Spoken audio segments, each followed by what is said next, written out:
Hello guys, welcome back to another video. In today's video we will be doing a Model A Q&A with none other than Ryan Reynolds. So without further ado, let's get into the questions. Alright, well, let's start off with something easy for you. Have you always been interested in cars, or specifically Model A's? So ever since I was a kid, I've always been interested in cars. And I've always had an affinity for older cars opposed to newer cars or sports cars. But I really started liking the Model A about 4 or 5 years ago. And it's not like I didn't like it before. It's just that's when that became my favorite car. So yeah, I've always liked antique cars. Just now I actually had time to learn more about it and appreciate them. And money to buy one. Yes, when I was 6, I could not buy a car. How old were you when you got this Model A? I was 17, so I'm still 17. It was about 5 months ago in September 13th. So it's been about, almost 5 months, 5 or 6 months. So I haven't had it long, but I've had some good fun with it for the short time that I've had it. Mm-hmm. And a thing with older cars, they're generally very easy to work on. Is that true for this? Yes, so one of the reasons why I like this is because of how simple it is. Like the engine, you open it up, everything's right there. You don't have to take off a bumper to reach a headlight. And parts are very easily available. I believe they reproduce almost all of the parts for the Model A. If you want to get a reproduction part, if you couldn't find something original. But yeah, it's very simple. From someone who never has worked on a car before owning a Model A, it's a great car to start with. And you've done quite a few upgrades, all in an original stock style, but Yes. You've done some upgrades and replacements since you got this, is that right? Mm-hmm. So when we first brought it home, we cleaned out the carburetor. I put it wasn't brand new like reproduction. It was an original set, but good quality of jets for the carburetor. And we cleaned that out, cleaned all the rust out because it was running poorly. I mean, it was sitting for 2 years without it being cleaned out. And then we replaced the alternator, replaced the battery with a 6-volt positive ground because it had a 12-volt. So I switched over everything back to original stock specifications. I rebuilt the distributor. I added LED headlights and running lights. And then the most recent and largest project so far was the radiator, because it's not like it ever overheated, but there was it leaked from the bottom, and I just rather replace it and not break down while I'm on a tour. And just have it all set up and ready to go whenever I need it. Is this good to drive at night with the LEDs, or you still mostly take it out in the day? The LEDs are a big improvement over the original, which were like a 32 candle power low beam, 50 candle power high beam, which obviously is not bright at all, right, compared to our modern LED headlights. But these are very good. Still not as bright as like a new car's headlight, but I'd say it's definitely, I still don't prefer to drive it at night just because, I mean, a deer could jump out. These don't have ABS, they're mechanical brakes. But I drive it as often as I can. So whether that be at night or at day, just whatever. I don't feel unsafe. I feel less unsafe with the LED headlights. Gotta drive them. Yes. What is it about the Model A? You said it's your favorite car, so there must be a lot, but why is the Model A your favorite over, say, a 31 Chevy? Or what's the Model A's biggest advantage? I'd say the main thing is, as I touched on earlier, is its simplicity. Because I had no experience working on a car before, and it's an old car. They're pretty affordable too. You can get a pretty decent one for $10,000, And obviously there's more expensive ones, there's less expensive ones, but I'd say 10,000 is a median price. And they're just really fun to drive. They're easy to work on, fun to drive. Can't be beat. And affordable. And actually they do get pretty good gas mileage. I get 15 to 20, so not bad for an old car. That's a whole list of advantages of the Model A. Now, some people watching this video they've probably seen this specific car from the outside. This is black. It's got yellow pinstripes and yellow wheels, which I think looks nice, but you say that's not original? So the thing is, with Model A's, you could get as many different colors really as you wanted on the wheels, and pinstripe to match that. In the judging standards, which if you're a Model A owner, you should definitely have. It's very helpful, especially if you're in the process of restoring a Model A, because it just tells you how it came out of the factory, all the specifications. Right. So it wasn't a specific combination, that color with the black.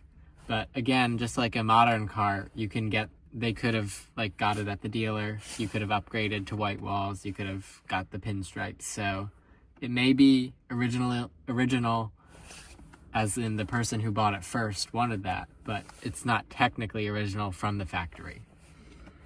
And, right, we've been through the color. This is a 1930 Deluxe Coupe, is that right?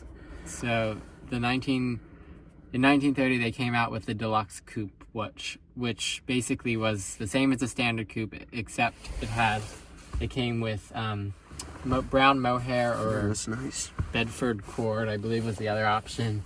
It had a dome light. I believe the rumble seat was part of that package. And it had cow lights, which you can't see, but that's what I use as my turn signals. And that's an added aftermarket feature. Yes, the turn signal, it didn't come with turn signals, but people usually convert it to that. But the Deluxe Coupe was, I believe, $550, $575, something like that, which was $50 to $75 more than the standard coupe. And it mainly was just an appearance thing, just higher scale items like the cloth and the rumble seat. What is this is your first one, so you're obviously attached to this Model A, but if you were to go right down to the factory in 1930, what Model A would you pick out and buy?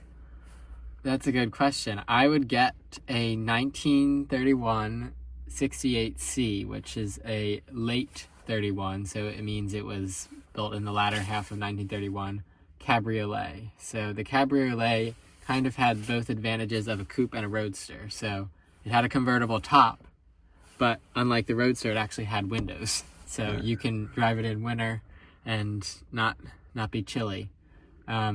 And the late 31 has a slanting windshield. So from 1928 to 1930, early 31, most of them had just 90-degree angle windshields. But a little more aerodynamic. Yeah. Not and much. It's mainly just looks more streamlined. I just like the look. And the cabriolet, I think that's the best Model A because it has the advantages of coupe and a roadster.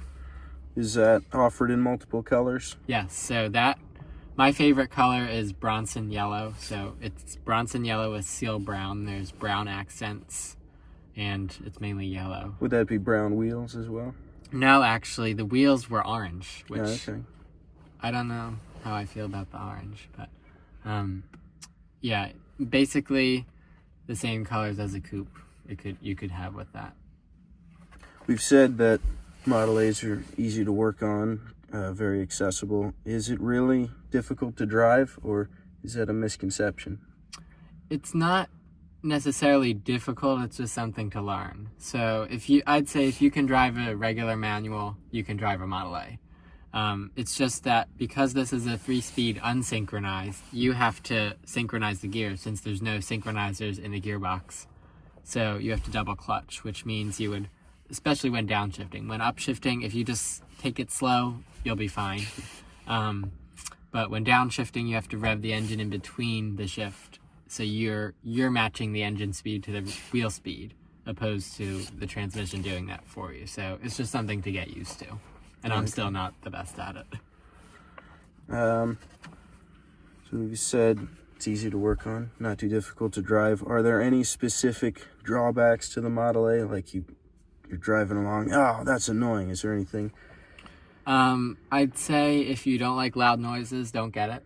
Because when you're driving at like normal road speeds, it's hard to hear, definitely. There's a lot of rattling from everywhere. You have to raise your voice if you want the person to hear you.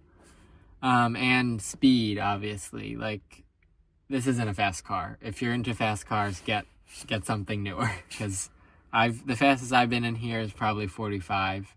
When new, it could go 65. If you have an overdrive, you can probably go 55. But yeah, it's not fast, so just be aware of that. That's probably my only complaint. Not that I want to go fast, but it's annoying, especially going up a hill. And third, the gearing is just, it's like it's missing a gear, so it just bogs down very easily. That's my complaint. Now that the slowness and rattles of it, that's interesting, because something I've always liked is like the Dodge Challenger or the Plymouth Prowler. Those are cool retro designs on old cars, and even the Chevy SSR and HHR and the PT Cruiser. Ford has never really done something like that. They had the Thunderbird in the early 2000s, but what would you think of a, not necessarily Model A inspired, but just 30s Roadster, if Ford did something like that? I'd say I'd like that. If I had the means, I'd definitely buy something that was more retro. I tend to like those kind of refreshed, but not you still recognize it kind of like what it should be.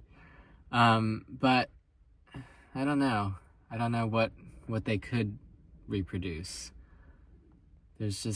I feel like with Ford, they did not really have any influential, they had the Mustang, but not very, very sporty cars, not very fast cars. Well, the Ford GT. Yeah, but that's a race car, really. Right. And I don't know, I feel like with all the modern things you need to have now, especially like now, I don't think it'd be wise for them to do that. Maybe in the 2000s when restrictions were like you didn't have to have a backup camera, you didn't have to have 10 airbags, whatever. But I feel like that time has passed, but I definitely would like to see something like that. Like, I liked the Thunderbird they remade, but I feel they could have chose something a little different that would be appealing to more people. That's why you got to drive the old ones. You can't remake these. Nope. Last question. Would you make a sequel to this video if this video gets 1,000 views? If it gets 1,000 views, I'll do another video. Definitely. And should the people watching this leave comments with questions they'd like Mateo to answer? Yes, if you have any questions, you can always comment on any of my videos. I'm usually pretty good about responding to the comments. So yeah, if you have any questions, leave it in the comments. All right. Thank you. Thank you, Ryan Reynolds. Very good. Nice to see these young people appreciating classic car culture. Thank you for watching. Like, subscribe, hit the notification bell.